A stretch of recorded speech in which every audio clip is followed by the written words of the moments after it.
Welcome YouTube. Let's take a look at another fun and exciting build over at Grenade Motorsports, and this is it. It's a 5.7 liter Hemi engine attached to an all-wheel drive Durango chassis, and we are cutting it up. Why? Well, it's going underneath of a 1950 Studebaker that needed a new heart and soul. Speaking of which, here's the short block from a Ram that had very low miles. We're going to recondition it, get it in this chassis, and then get it under that truck back there. Now, why do we use these drive lines? These are great platforms to build on. The frames are great, independent front suspension, they make gobs of power, they're totally reliable, and as soon as we get these things up and running and figured out, what happens to the weather? It snows. And believe me, it snows. It can go from 50 degrees one day all the way down to sub-zero temps, and you need to call your buddies over so they can back drag your parking lot.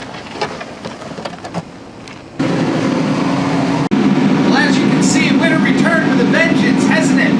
It's supposed to go above freezing very soon, and I can take this entire chassis outside and pressure wash it. So in the meantime, we gotta get it warm in here. Well, it was warm in there eventually, and it eventually warmed up outside. Just enough for me to get the pressure washer out, the garden hose, clean a layer of dust and neglect off this thing, see what we got. Now that we've got this sprayed off, it's actually really clean. I might actually do a little bit of cosmetic touch-ups to this when I take apart this engine and assemble that one. We know there's a hole in the block, but will it turn? Oh yeah. It turns.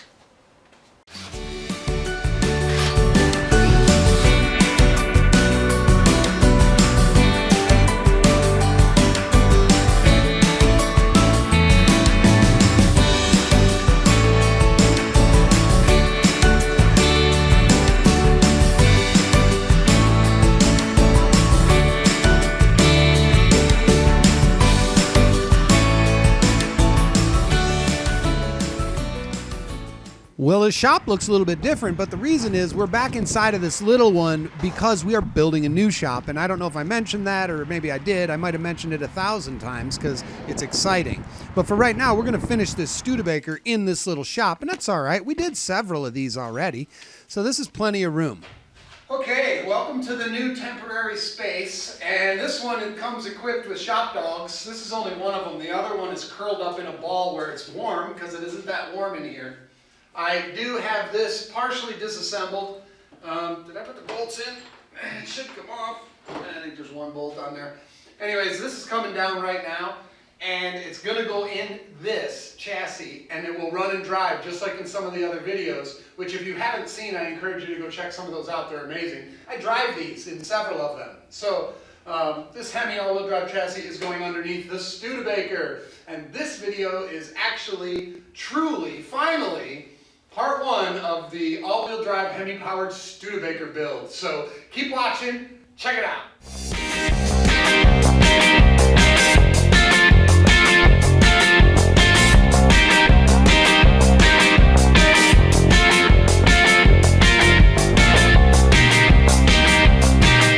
Today's one of those days that just absolutely flew by. I came out here at 9:30 this morning and it's already almost 6 o'clock. And today was very productive. Not only did I get everything cleaned and reassembled, pistons, obviously the crank and the cam, timing gears. I'm ready to do the oil pump and the windage tray. So that's exciting because guess what happens next? This goes in there and it's gonna start. I can't wait.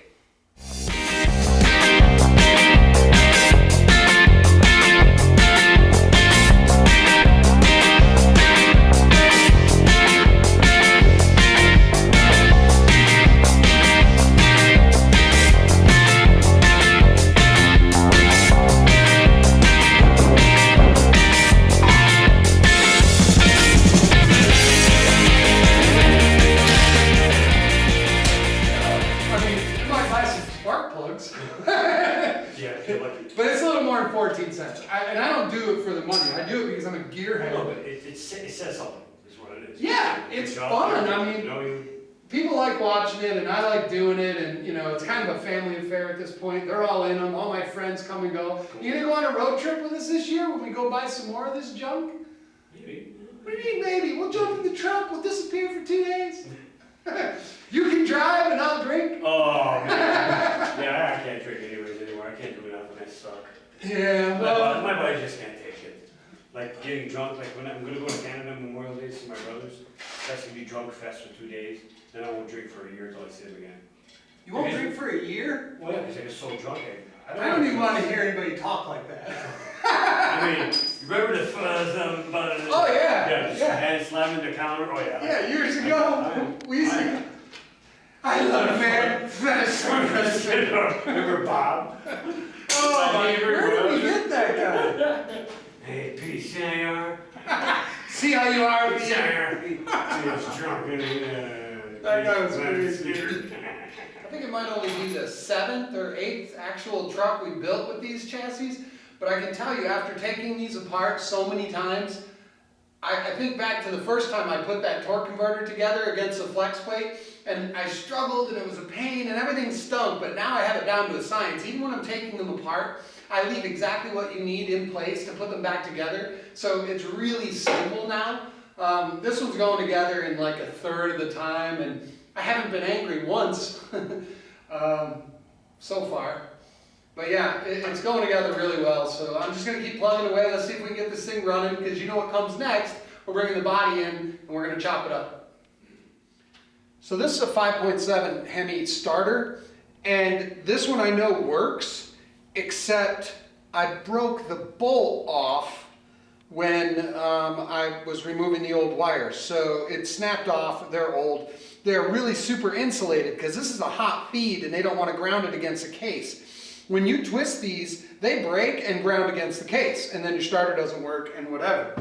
Now, this one has a good part in it. I'm going to try to dissect this thing, take this stud out of the solenoid portion that actuates it, and I'm going to see if I can put this piece in that good starter and make one good one out of 2. So I'm hoping to do this without breaking both of them, but at this point I can't start the truck without a starter, and it's 2 days if you order it online, or $100 at the auto parts store, and that burns my ass because I know I can get either a used one for 30 bucks on Fleabay, or I can get a brand new one for 60 on Rock Auto. So either way, I'm going to see if I can make this work. Let's see if it will at least turn over when I power it.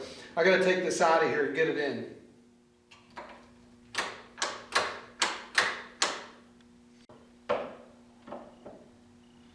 Turns out all that stuff I just put in there was from a Ram, so it wouldn't have worked anyway, so I had to take it all out and put it in this starter, which goes to the Durango chassis. So yeah, there's a different flywheel or flex plate. That's what the problem is. I learned before I tried to fit it, thankfully, but let's see if this works now. Well, all that messing around definitely paid off, because I just took this outside and I powered the solenoid and it actuated, and then I powered the motor and it spins. So it looks like I saved myself $100 by just taking parts out of the other starter and putting it in this one. Love it when that happens.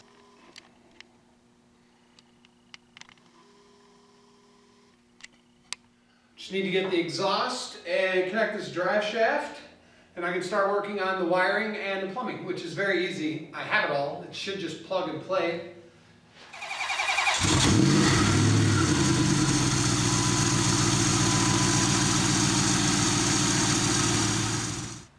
Well, now that this thing's in here, I'm going to peel the body off of it and roll the chassis outside. I think I might actually have the chassis sold. I'm not sure yet. But one of the questions he had for me was, is the motor stuck? And he's made quite a fair offer on it. So to be perfectly honest, I need to find out if it is.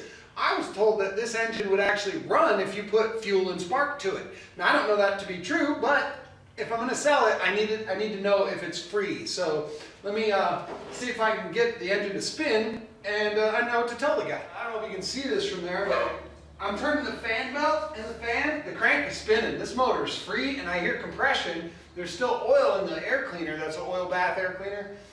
And it's possible this was converted to 12 volt, but I don't know that for sure. This could be their positive, and it's a block ground, so I don't know. But the good news is, if this is going to be sold, that engine spins free, and that's exciting.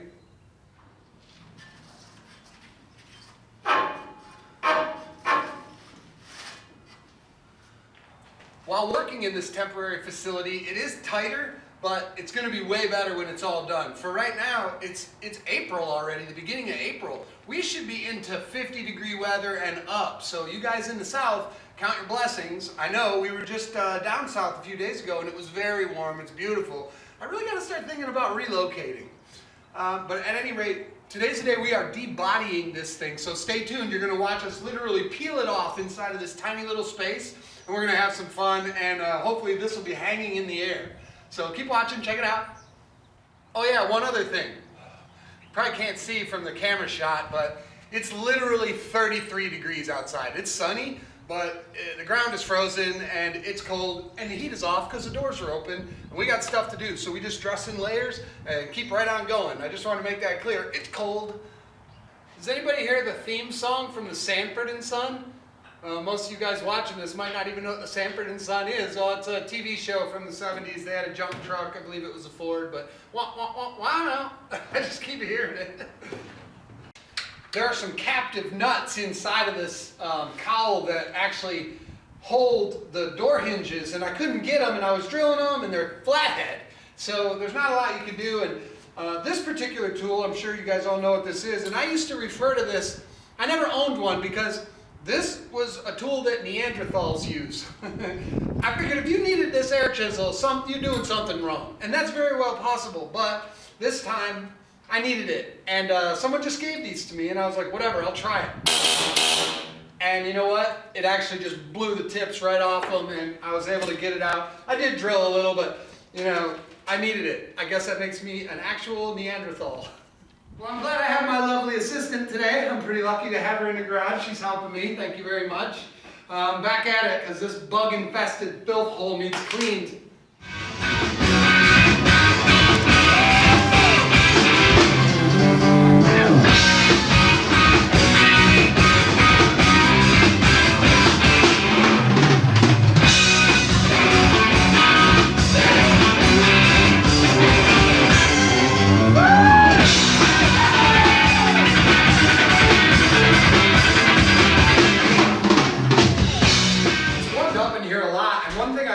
Space is actually the natural light that comes in the side. So I'm going to make sure I put a couple of windows in the new shop when it's built.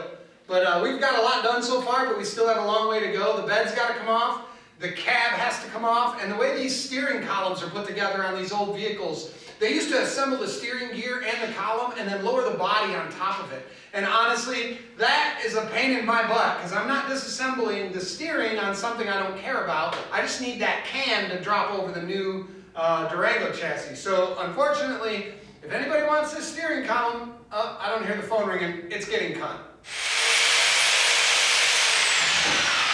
Like magic. Whoa, it's about to fall. Don't touch nothing. That was easy. Glad I don't have to do that at the bike shop. That ought to be the last of them. Yeah, that's it. I just got to rig up some sort of lifting device. I've got to come along. I'm going to wrap it around the beam. We'll just pick this up and roll the junk out. But that's it for today. And hang on because this video's got the rest of the story. Keep watching. Through the magic of the internet, things happen. You know the old saying, they don't make them like that anymore. Well, they definitely don't make them like this anymore. 15 half-inch nuts and bolts all the way around the outside of this fender on each side. That's 30, and you know there's no clearance to get any impact on them, so I'm going to just cut them off. I'm going to grind them. So I got to grind 30 nuts and bolts off to get these fenders removed. Yeah, they don't make them like that anymore, and I'm glad. You know the old saying, diamonds are a girl's best friend? Well, you know what a man's best friend is on a truck like this with that many bolts?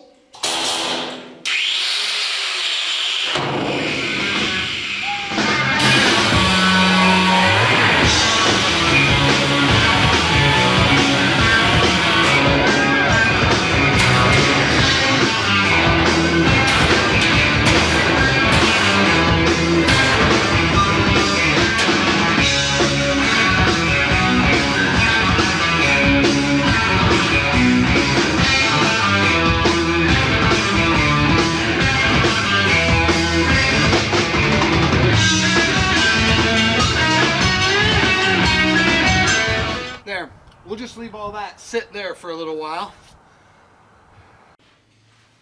Normally when I chassis swap these old trucks, I like to build this contraption inside, and I've done it in this garage, I've done it in another garage, we've done it outside. If you look at some of our other videos, we actually built 3 sections of scaffolding to pick up that Metro van. That was crazy. We ran a bar through it, used to come along and floated this giant, but anyways, take a look at the other videos, you'll get a kick out of that. This one, when it goes up, sometimes I will build a contraption inside, and I can use an engine hoist or a cherry picker and lift it up from the inside. But this garage is actually getting modified, so I know there's a beam up there because that's our loft, you know, it's like attic, it's storage. This time, I'm gonna put a come along around these beams, and I'm just gonna pick this up. This particular cab, believe it or not, is not that heavy. We lifted it, 4 guys, no problem. Like, you know, I was surprised. So this one's going to be a little different. I'm going to get this suspended in the air, and then I'm going to drive the Hemi Durango chassis right inside, and we'll start to measure and mate them. But yeah, let's get this one up in the air, and then we'll get the chassis in.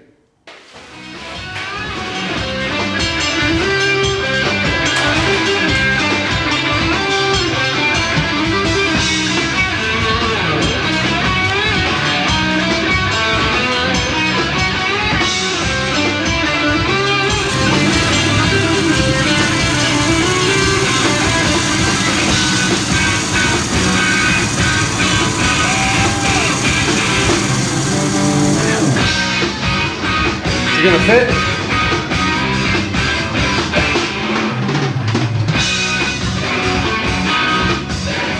That's gonna have to do it for today. We've got a lot done in a very short time. 2 days ago, this truck was complete, so we've done a lot in a very short time. I want to thank you very much for watching. Thank you so much for subscribing. All the people that post awesome comments, thank you especially.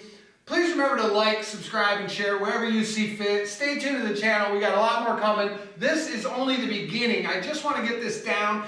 I literally have 7 days from today to get this thing driving, plated, legal, insured, and then we're taking it south. So that's the hope. Again, thank you, and I'll see you soon.